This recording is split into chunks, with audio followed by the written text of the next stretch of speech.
और अब सत्ता की दूसरी कुंजी खोलने का वक्त है, जिसे देखने के बाद आपको समझ आ जाएगा कि आखिर क्यों गीता प्रेस को सनातन परंपरा की लाइब्रेरी कहा जाता है। गीता प्रेस ने हिंदू धर्म की सबसे ज्यादा पुस्तकों का प्रकाशन किया है। गीता प्रेस अब तक करीब 90 करोड़ से ज्यादा किताबों का प्रकाशन कर चुकी है। करीब 1800 प्रकार की किताबें यहां से प्रकाशित की जा चुकी हैं। आज भी गीता प्रेस से रोजाना 50,000 से ज्यादा किताबें बिकती हैं। गीता प्रेस में आज भी धार्मिक पुस्तकें 15 भाषाओं में छपती हैं और हिंदी संस्कृत में करीब 800 पुस्तकें प्रकाशित की जाती हैं। गीता प्रेस सिर्फ सनातन धर्म की ही कुंजी नहीं है, बल्कि नैतिकता का भी लंबा चौड़ा शब्दकोश है। इसका अंदाजा गीता प्रेस के इस कदम से लगा सकते हैं कि उसने सरकार की ओर से दिए गए गांधी शांति सम्मान को तो स्वीकार कर लिया है, लेकिन इस सम्मान के तहत जो 1 करोड़ की धनराशि दी जाती है उसे लेने से इनकार कर दिया। यानी गीता प्रेस नैतिकता के जिन रास्तों पर बरसों से चली आ रही है, वो उस पथ पर आज भी कायम है।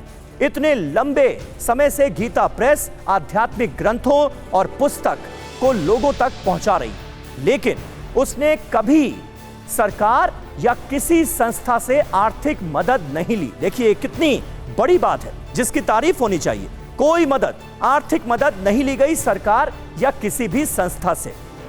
गीता प्रेस में कभी जीवित लोगों की तस्वीरें नहीं छापी जाती, ये उन्होंने कायदा बना रखा है। शायद ही दुनिया में ऐसा कोई प्रकाशक होगा जो यह दावा कर सके, लेकिन गीता प्रेस में ऐसा है। वहां किसी जीवित व्यक्ति की तस्वीर नहीं छपती, विज्ञापन और पुस्तकों की समीक्षा नहीं छापी जाती। ये नियम आज भी लागू है। लागत से 40 से 90% कम कीमत पर किताबें बेची जाती हैं।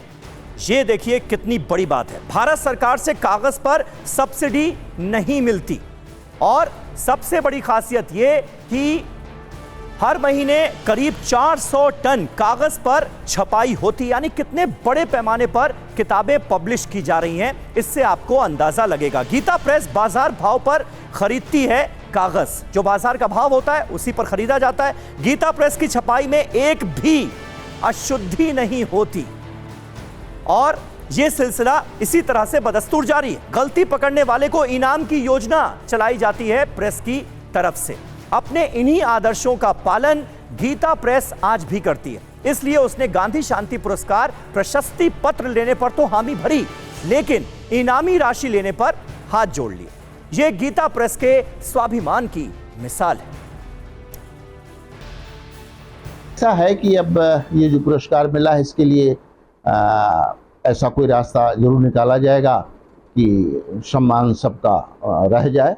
गीता प्रेस अपने 100 वर्ष के इतिहास में किसी प्रकार का कोई पुरस्कार स्वीकार नहीं किया है, लेकिन माननीय प्रधानमंत्री जी के द्वारा दिया जा रहा पुरस्कार है, तो इसलिए इसके विषय में ट्रस्ट बोर्ड निर्णय लेगा कि इस पुरस्कार में सबका सम्मान कैसे सुरक्षित रहे, इसका प्रयास करने की बात रहेगी।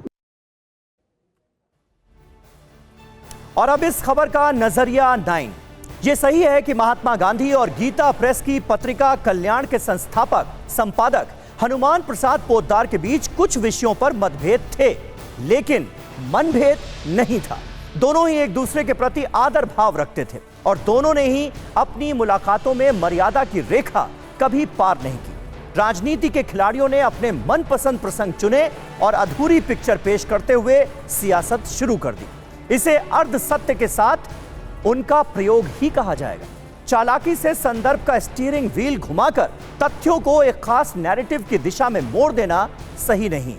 अगर गीता प्रेस की पत्रिका के संपादक और महात्मा गांधी के बीच कुछ विषयों पर असहमति रही है, तो क्या इस आधार पर गीता प्रेस के सम्मान को महात्मा गांधी के हत्यारे के नाम से जोड़ना उचित है? गीता प्रेस की पत्रिका के संपादक का महात्मा गांधी से कुछ विषयों पर मतभेद होने का अर्थ यह नहीं है कि गांधी जी के नाम का पुरस्कार गीता प्रेस को नहीं दिया जा सकता।